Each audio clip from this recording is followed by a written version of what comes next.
15 years ago, the trial of the decade involved, you know, a guy named Puff Daddy, who's now P. Diddy. His name is Sean Combs.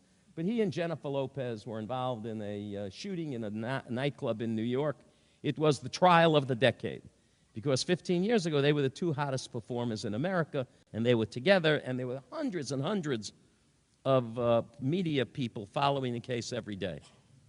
And I meet this guy for the first time, and the late Johnny Cochran introduces me to him, and, you know, people think he's just a rapper. He employs 600 people. He's an industry. He's a very impressive man, even 15 years ago. And we meet. And, you know, I'm a short, white Jewish guy, and his whole entourage is not. And he wants me to be his lawyer. And he says to me, first thing you got to do is you got to give me all your numbers. Your home number, your cell number, your office number, and you got to be available 24/7. I said to him 24/6. So he says 24/7. Everybody who works for me is available 24/7. I said, listen, I just want to get this out of the way now because I'm the right guy for this case, I think. But you got to understand something. I observe the Sabbath. And absent a real emergency, I'm not going to answer the phone. He says, well, how are you going to know if it's a real emergency? I says, I have a staff. I have Gentile people who work for me. Here's how it works.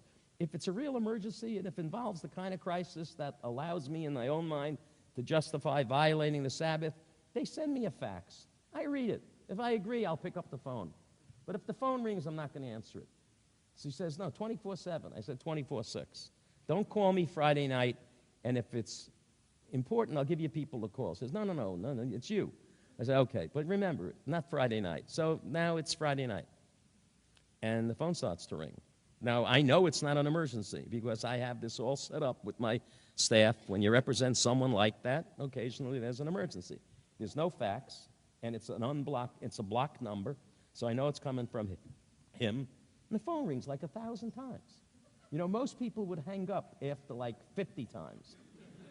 The phone rings like 1,000 times, and I know in my heart that he's testing me, and I don't answer the phone. Saturday night, I call him. I said, were you trying to reach me Friday night? He said, yeah, I was. I said, was it an emergency? He said, no. I said, well, I'm sorry I didn't answer the phone. He says, don't be sorry. He said, I won 10 grand. I said, excuse me? He says, yeah, I bet my homies that you wouldn't pick up the phone.